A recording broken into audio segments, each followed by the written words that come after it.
All right, we are back for round 4 of the Game Grid Invitational. I'm joined by Aaron Marinaka. We're into the first game of the 4th match. This time we're featuring Modern with Brenner Rimmen versus Spencer Howland. Brenner looks like he's playing, I'm assuming that's Lantern Control. He's got a Chalice and a Ensnaring Bridge. So he has white and red mana out, so it's probably a Sun and Moon variant. Sun and Moon is a white-red deck that has Chalice of the Voids, Blood Moons. I've seen some recently that have added Ensnaring Bridge as another part of the lock. Basically, it just wants to play all the hate cards in Modern, get them out, and stop your opponent from playing any sort of game. Alright, so he casts Lightning Helix on an Eldrazi Displacer, taking that off the field. I believe the life total stays the same, so he is at 17.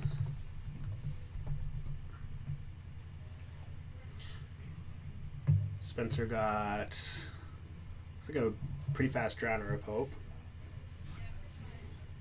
And I don't know how many cards Brenner has in his hand, but I'm assuming that Ensnaring Bridge is going to do some pretty good work. Yeah, once he can get it down to probably 1 to 2 cards, 0 to 1 cards. I mean, 0 cards is obviously the ideal situation, but This deck also runs Wrath of Godmane, which that seems very good. him putting his land into play untapped might mean bad news.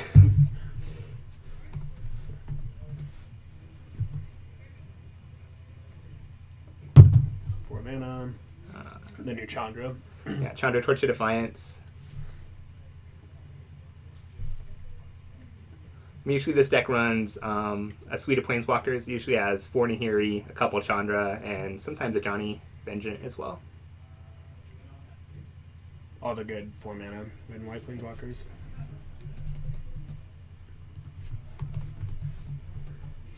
So ironically, he could have played the Chalice he flipped for 0. To get it out of his hand. Well, that got exiled with Chandra's top ability, and it's right. play it by the end of the turn or lose it. And usually the first turn she's out, you always lose it. But he could have played it. But since he Does didn't... 0 stop anything in either one of their decks? Does Brenner play Mox Opals? No. Okay.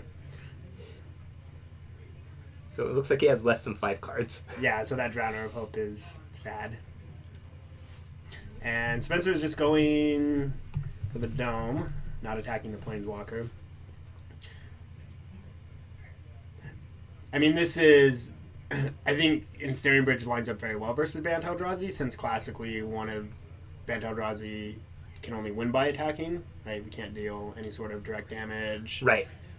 One interesting thing that can happen is if you do get bridge locked, sometimes you can mill your opponent out with Eldrazi, Displacer, and Thought-Knot Seer. Okay. So you're not, if you do get bridge locked, you're not necessarily out of the game, but I feel like that's a bit of a long shot.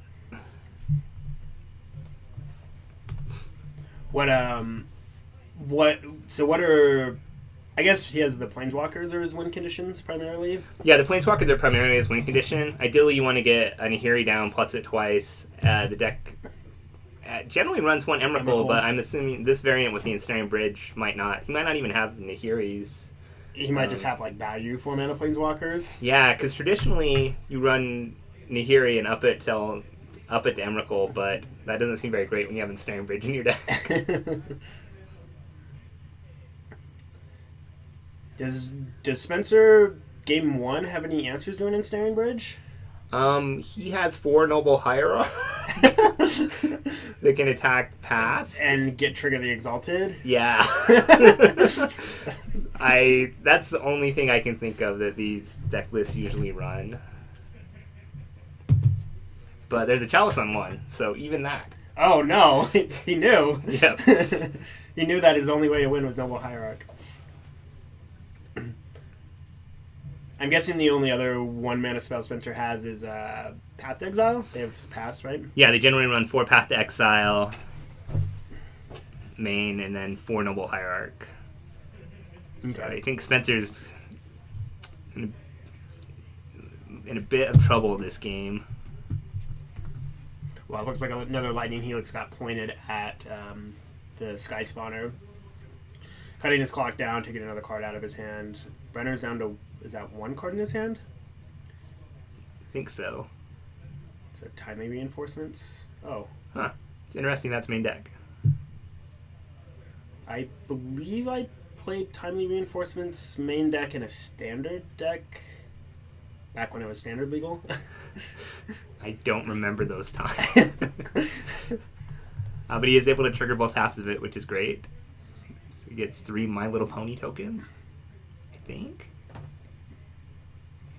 No. Oh, those are Pokemon. Yeah, they're Pokemon. Oh, I'm so embarrassed.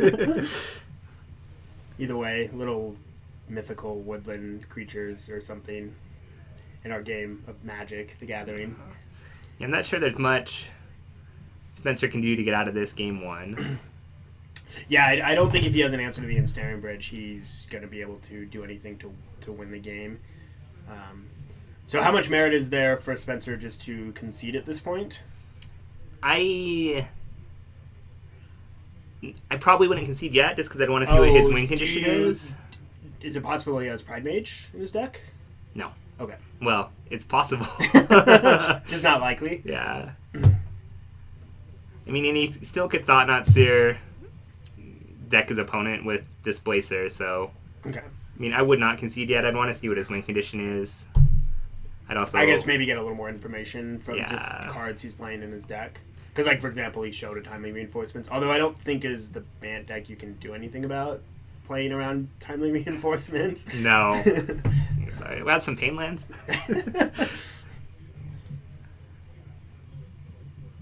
Alright, so that Chandra's ticking up. Gets a plains. Did he already play his land? That's interesting. I might have just killed the Thought-Knot Seer there. Just to prevent the... Just in case. to prevent the Sky Yeah. Spawner. I mean, but in order for Spencer to actually... Well... Oh, he has engineered explosives. Oh, that's See, right. he does have an answer. Yeah, I'm bad. Generally, the deck runs 3. Okay. So he's going to pop it, Yeah. destroy the... Now his Drowner Poke gets to start attacking along with Thought-Knots here. So now this game's turned around quite a bit as Brenner only has 3 tokens that can interact on the battlefield. You think Spencer's still just ignoring the Chandra, or is he going to try and chip it down a little bit? Oh, it looks like he went after Brenner.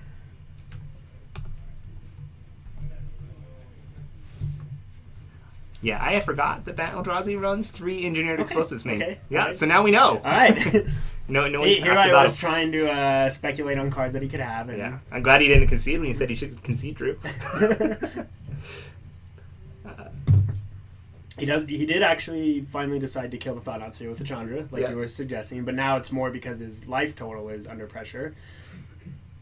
Alright, so he uses Path of Exile. Shouldn't it get countered, though, from the Chalice of the Void? Or is it a triggered ability? It is a triggered ability, so it's something that Brenner can miss. Okay.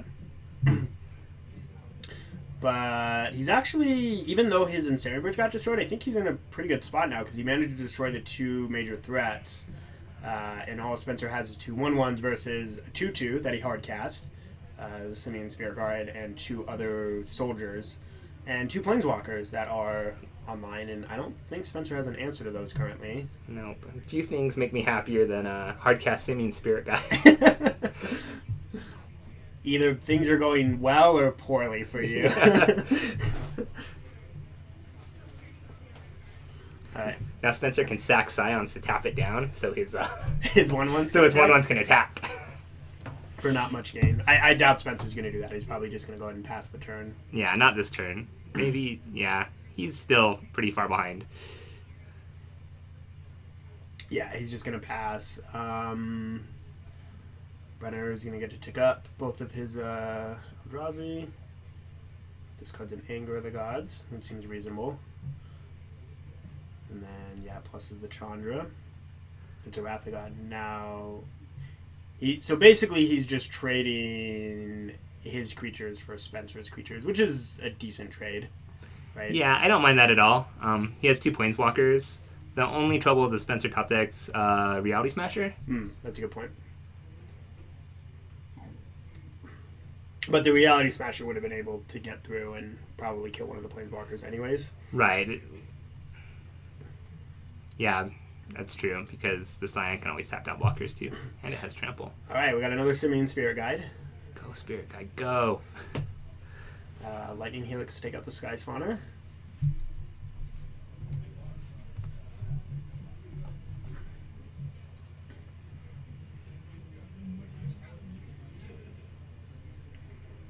Spencer's drawn quite a few lands, but the game has been going on for quite a while too.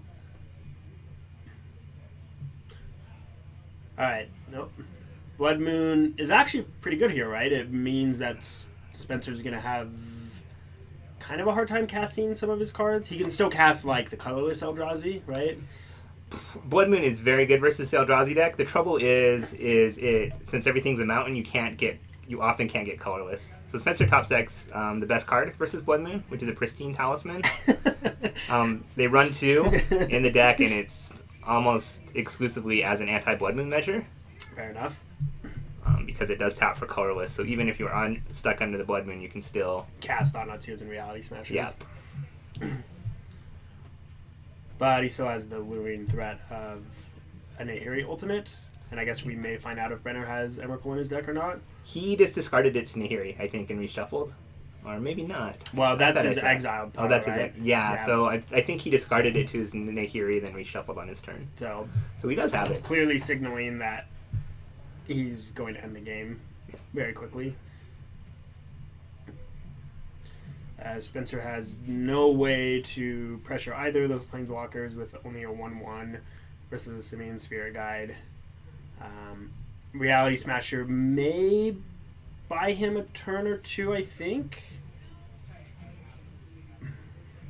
He did top deck Reality Smasher. Yeah. Still, he's in bad shape. I'm not thinking of too much you can try to get out of this. Looks like there's some confusion about, is it Loyalty possibly, or a Chandra or a Nahiri activation? I think it might be the resolution of that Emrakul discard ability. I'm not 100% sure what's going on. But we do have judges there to sort it out. Joe Wilkerson is the head judge. Yep. Joe's been judging for a while. Yep. Is he level 2 now?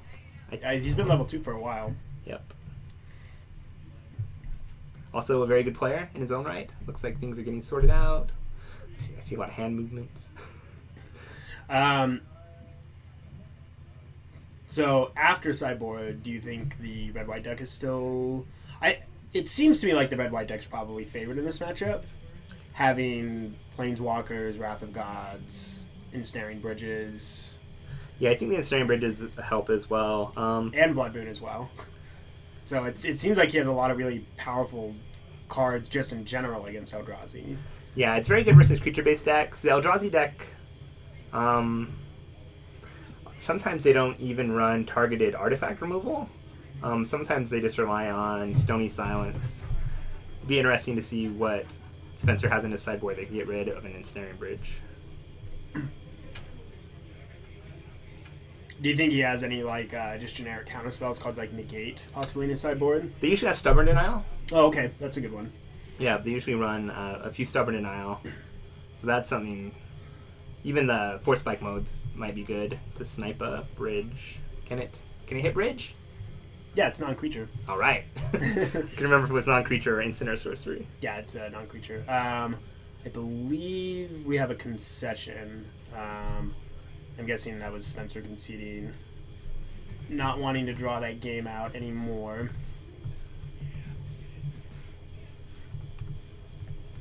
And I like that Spencer kept playing it out. He did have the Ensnaring Bridge to get out of the bridge. He did have the Engineered Explosives to get out of the bridge block. He got to see more of his opponent's deck. It was good for him to find out that it did have Emrakul in it, even though it was also the version with Ensnaring Bridge. Yeah, I'm guessing if he does have Stubborn Denials, then that would probably be the first card to come in. Yeah, Stubborn Denials, any... What would you board out? Path Exiles, right? He doesn't have any creatures. Yep, take out 4 paths are easy to take out. Usually they run 1 or 2 spell skites. You could take those out. The deck does... It has Lightning Helix, so it's good versus Lightning Helix. It's good versus Lightning Helix, and it usually has a couple Oblivion Rings And then a couple Blessed Alliance for its sort of spot removal. Okay. So it's not great versus the deck, but it's medium. It's maybe medium. At best. It probably depends how many cards you have to bring in. But 4 path are easy. So you unfortunately had to drop. I did. Standard. I did. I went 0-3 in standard. If you were playing Modern, what deck did you bring to play? So I just brought fun decks today. In standard, I played the Teamer Energy deck, which I think was a fine choice. I enjoyed playing it. I mulliganed a lot, so not so good. And then I just wanted to play a deck with Snapcaster Mages and Cryptic Commands. Those are 2 of my favorite cards. So I was playing Grixis Control. I was playing the list that recently won the Moto PTQ. Okay. So it was played by Steve Mann. I know Corey Burkhart plays a lot of Grixis. Yeah, it's Corey Burkhart's list. The only difference off his main list was it had 2 mana leak over 2 counter squall, and I think that was just a concession to the mana base because it added 3 Spire Bluff Canal from the new set. I haven't played it too much, so it might not be the best deck, but if it's got a lot of play, you probably have a shot in any game except Tron. And I was really looking forward to Cryptic Commanding a lot. Snapcaster, Cryptic Command, yeah. Return your Snapcaster. It has Colgan's Commanders too, as well, so you can return your Snapcaster from the dead. So it has a really great end game if you can get there. So I think it would have been fun to play, but unfortunately things didn't work out. So many Snapcasters. I know, I love Snapcaster. How much do you like Torrential Gearhulk in Standard? Because he's kind of like Snapcaster. I love casting Torrential Gearhulk, but I don't know if there's any deck that's a good home for him. Although Brenner was playing Jeskai Control with Torrential Gearhulks and he went 3-0 in Standard, so maybe... I know Skylar was also playing Jeskai Control. I don't know if he went 2-1. He lost to Brad, but he was stuck on lands for what was 2 of his games. What was Brad Maxwell playing? The Teamer Marvel deck. Teamer Marvel. So I'm looking at not Spencer's list, but just a general Bantel Drazi list, and it looks like Stubborn Denial and maybe Natural State, or I'm pretty sure it's Stubborn Denial because he just played a Breeding Pool untapped and passed the turn, which the biggest indication of and Stony Silence. Stony Silence is interesting. It turns off his Talisman? Does it turn anything else off? Yep. So you might just bring in Stony Silence specifically for the purpose of turning off the Talisman because Blood Moon is so good versus that deck. Okay. And the Spencer went ahead and Stubborn Denialed it, and then plays a Hierarch and an Ancient Stirrings. Yeah, it's interesting in Spencer with Stubborn Denial. I think that means he's aware how important Talisman is to him in the matchup. How much do you think it is of him being aware of that, and how much of it is do you think he might not get a chance to really have mana up for the next several turns? That's probably part of it as well. I mean, he is tapping out this turn. Yeah, because he tapped out this turn to play Hierarch and Ancient Stirrings, and then next turn he has a Thought-Knot Seer that he revealed, so he may just go for Thought-Knot Seer, and then the turn after if he has Reality Smasher. So we may have several turns where he can't cast his Stubborn Denial anyways. Right. I don't know. I don't know if I would fight over a Stony Silence, though, at all. Right, because even if you're going to be tapping out, it still has utility once you resolve one of your fatties. And there's Blood Moon. Yeah, because he could have left the mana up possibly this turn to have the counter for the Blood Moon. Did Brenner start with is that a Gemstone Caverns in play? Yep. So that is, you can begin with it. If it's in your opening hand, you can put it into play for free if you discard a card. Spencer did draw a Plains. I'm guessing they only have 1 Plains in their deck? I think we have 2. Okay. Nope, 1. 1 Forest, 1 Island, 1 Plains. It seems to be the general breakdown. So he naturally drew his 1 Plains, which that Ajani probably has to... this Ajani actually isn't that great, right? It actually is going to die. It was going to die no matter what. Yeah, so pretty heads up play. Instead of killing the Displacer, he kills the Hierarch. Because now he can't cast anything. Yeah, which keeps Spencer off. Except for white spells. Yep. Which is not much. It's more Eldrazi Displacer. Yeah. Yeah, definitely good to kill the Hierarch there because Spencer's enchantment removal is most likely green. Yeah, that's fair. It's going to be a Natural State or a Nature's Claim, and that's the lock. Yep. Well, that was a pretty